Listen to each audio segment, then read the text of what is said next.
Welcome to Swala Nyeti, the law podcast that pairs a layman and a lawyer to answer your legal questions of the day. Swala Nyeti is sponsored by the law firm of Kigwata and Company Advocates and is intended for educational purposes only. Welcome to episode 36 of Swala Nyeti. I am the lawyer, aka Wakili Harry Karanja. And I am the layman, Gashao Patrick. Oh, Gashao. Wakili man, where have you been? I'm right here. What are you talking about? I didn't see you in the studio on Thursday and Friday. Well, yes, I was tending to matters of state. Matters of state. Yes. What does that mean? That you were going to determine whether or not the parliament was going to be dissolved. Dissolved. They go home. Well, you saw how that ended up. What was the decision? The ruling was everything is put on hold for now. Oh my. Yes, but what's not put on hold is answering our questions at Swala Nyeti. So what do we have for today? Wakili man, here is the question. 4 months ago, my wife Janet and I welcomed a baby girl through a C-section at a local hospital. Unfortunately, recovery was very slow and Janet complained about her healing. She had been put on painkillers and given a cream, but the wound would not properly heal. We were constantly going to the hospital. A few weeks ago, we stopped a matatu by the side of the road to carry us to hospital. Janet was very weak, so we could not go to the normal bus stop. The place we were boarding from is a blackspot, and a car overtaking from the other side crashed into us. Unfortunately, Janet died with her injuries. But the post-mortem also discovered that she had a surgical scalpel left in her from the C-section surgery. The matatu people are saying they won't compensate because it was our fault. Is this true? Okay, so first of all, let me just convey my condolences for the loss of your wife, Pole Sana. And I think here what you are trying to see is what legal options are available to you to compensate you for this loss. So if I understand correctly, you and your wife welcomed a baby girl through a C-section a few months ago.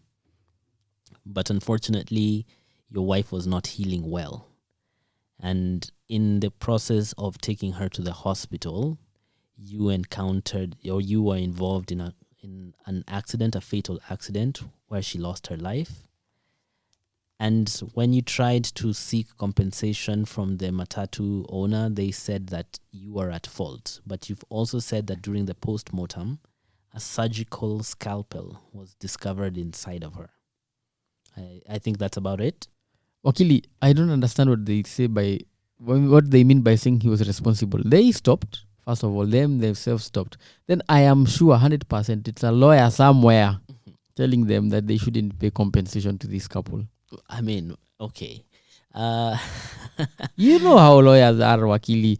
In fact, let me first ask, who is an ambulance chaser? Well, that's a derogatory term Come used on. against personal injury lawyers. Oh, is it?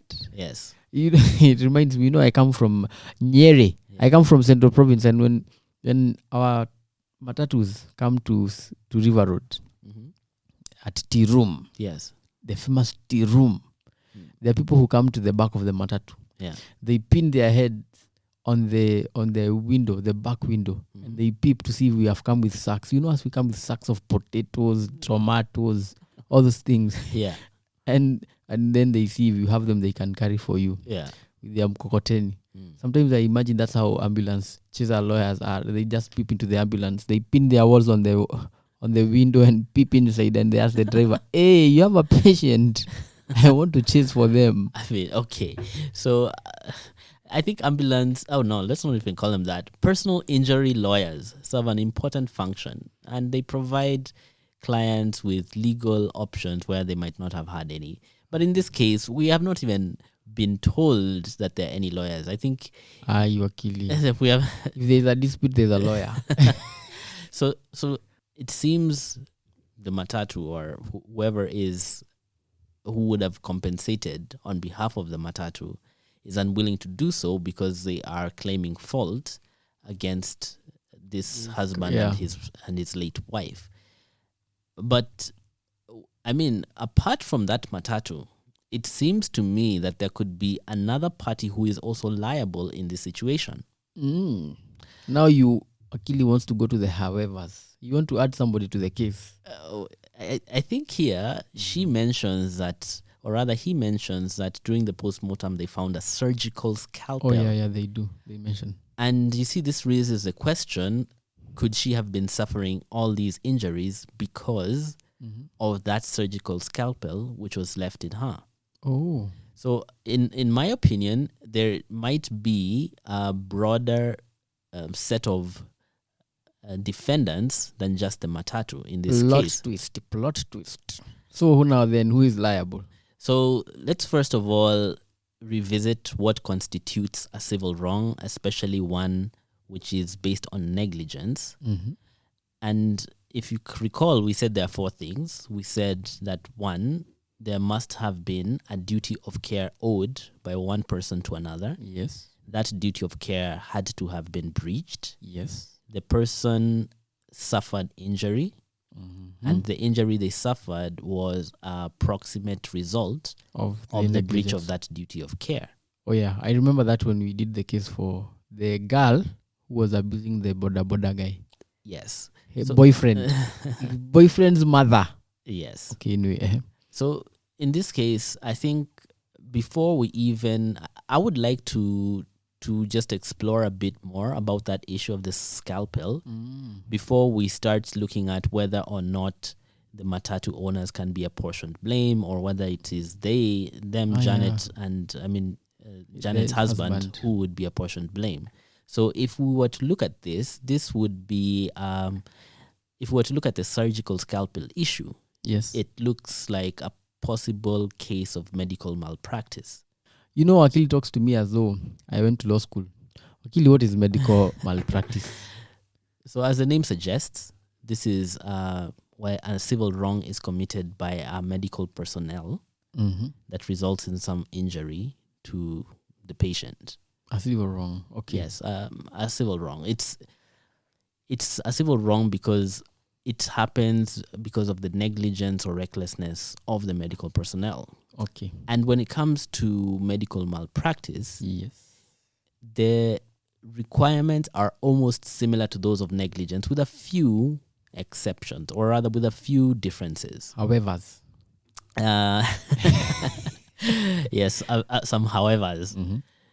So if we just go through them one by one, okay, the question would start by, was Janet owed a duty of care by this hospital in the way they performed the surgery on her? That is the beginning, because there has to be a duty of care. And when it comes to receiving medical treatment, this duty of care arises immediately the healthcare professional agrees to diagnose or treat a patient. So once she was admitted, once they told her, okay, we shall perform this C-section on her, that duty of care arose. Okay. And in addition to the actual doctor who performed it, the hospital is also vicariously liable if that doctor is negligent in how he performs his duties. Vicariously liable, you told me. Yes. So we said vicarious liability is a situation whereby an employer can be liable for the actions of the employee. Because there's an agency relationship. Yes. If whatever happened was in the course of their normal business. I told you I'm going to acquire an LLB through osmosis. You're well on your way. So that's the first thing. And once you establish that there was a duty of care, of course you look at, did the defendant breach that duty of care? The hospital. Not the hospital. Well, who is the defendant then?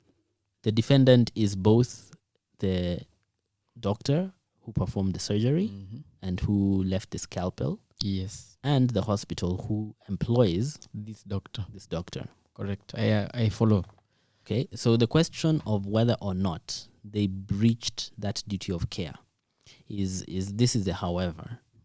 Because to determine whether a doctor has breached their duty of care, yes, okay, you must hold them to a certain standard. Yes.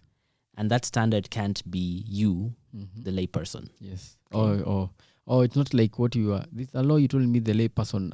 It applies with the law, the reasonable person. Yes. Okay. So you're not looking at a reasonable person. So a doctor is held by a higher standard, just Yes. by the fact that they're a doctor. Okay, so this would be if another doctor having the same set of skills or knowledge, Yes. okay, would they have done something similar? Mm. It cannot be an issue of an opinion. It cannot be down to the action that they are doing to prove negligence must be outside of the standard of reasonable practice. It cannot be simply a matter of opinion. Okay. So in short, you're saying that the doctor who probably made this error will be judged by whether or not another doctor in their circumstances would have been forgiven for making that error. Forgiven might not be the right word, Like, but you're on the right path. Yeah. Like Okay. it would have been overlooked. You would have said, okay, this is something a doctor can do. Yes, is it standard medical practice for you to leave a scalpel inside a patient? Okay, Okay. so this is a standard by which you will determine whether this doctor has breached the duty of care. I see. This one has a Well, whole scalpel. Wakili, I know a doctor. okay, You might also know that doctor. all right. You know their name? Uh-huh. Dr. Google. That's not the test. That's not the standard, Gasha. We're talking about a medical health professional. And you see, this is a danger because on Google, it's very easy to get a lot of information about treating a certain ailment and use that information as if it would be the standard to determine whether a doctor has acted negligently or not. In fact, Dr. Google works with the possible outcome. Worst possible outcome. Like, what is the worst possible outcome? You just Google, I have a cold. And, Dr. Google tells you you're dying. Yeah, so after it's established that the doctor breached that duty of care, then you would look at the next thing would be, did the person suffer injury as a result? Yes. Yeah, that one I can tell you. That's the layman test. Okay, and in this case, I hope we are referring to the same injury. Janet. Yes. Yes. She suffered, for a long time, she was in pain. Correct. And her wound was not healing. And of course, the last thing is, did Janet suffer this injury as a result of the actions of the doctor? And so, which injury? This one we spoke about. Yes, we're talking about the injuries she suffered because she constantly was going back to hospital. Yes. So if she suffered these injuries or this injury because of the actions of the doctor, then having proved those four things, including that, she would be able to bring an action in tort under negligence. But before we say that all for Janet's husband, there's one other thing which would be interesting to see. Okay. But before we say that all for Janet's husband, there's one more thing which I would like to bring his attention to.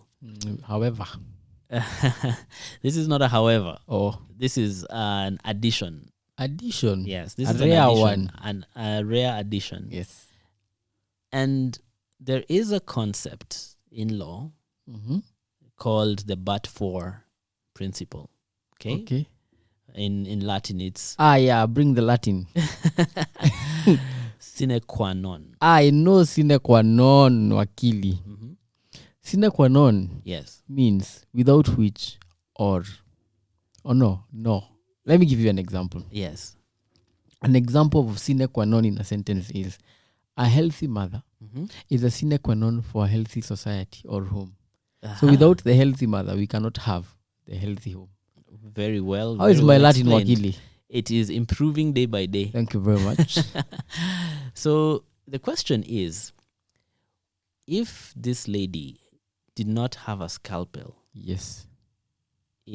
left by this doctor in her, would she have boarded the matatu and gotten into that accident? In fact, the answer is strict. Is this a layman test? Well, I would like to hear what you have to say. This is cause effect. The scalpel makes the wound not heal, my thinking. And this wound is the reason they keep going back to hospital. And this is the reason they were stopping that matatu in the first place. So, and this is probably the reason she was too weak to go to the bus stop. Correct. So that concept in law might hold the hospital and the doctor also liable for her death, and not just the injuries that she suffered because of the scalpel. No, because of the accident. So I'm saying that that principle of sine qua non. So without the scalpel, there would have been no accident. Correct. So in addition to the injuries she suffered for the scalpel, Yes. which we can say are pretty straightforward, the doctor and the hospital can also be liable for the loss of blood that was caused by the matatu accident. They can also be liable for the death that resulted from the accident. What? So this is something which might be possible if they can show the causation using under that principle. So in negligence, causation is also determined not just from the direct actions, but anything which can be logically shown to have followed. Whether commission or omission. Nowadays I just sound like a lawyer. So in this case, Wakili, then Janet's husband will get money from the matatu insurance and from the hospital. Let's say this. It's very possible that the doctor will be held liable for medical malpractice. And it's also possible that the doctor might be liable for the death through the principle of sine qua non. When it comes to the matatu, however, we have not yet really looked at the facts, but yes, there's a possibility that the matatu might be liable for the death as well of this lady. But there's also a possibility that she contributed on also towards that accident. And through the principle of contributory negligence, the matatu might not be 100% liable for any injuries or for the death that she suffered. Wow, Wakili. So there you have it. Sorry for your loss, but I think the thing that came for me as a shock was this sine qua non. So I think your doctor could be liable and the hospital for both negligence and if you can tie it in to the accident that happened. But over and above that, there's a slight chance that the matatu is liable or both of you are also liable for boarding the matatu where you did. In any case, we wish you all the best and our condolences to you. Join us tomorrow for a case on... this is very interesting, Wakili, because I don't know how to put it, but I think it's trespassing or it's not. In any case, you are going to advise us. The case is of a person from our village complaining that his neighbor's pigs are wreaking havoc to his life. But the pigs are not on his land, they are on the neighbor's land. In any case, join us tomorrow to get the answer to that question. And from me, on behalf of Swala Nyeti, goodbye. Goodbye. You have been listening to Swala Nyeti. Special thanks to our layman, Gashal Patrick, and our lawyer, Harry Karanja. If you have a legal question that you want answered, send us a WhatsApp message on 0708 111 222 or email us at admin@swalanyeti.org. You can find downloads to all our podcast episodes on our website www.swalanyeti.org.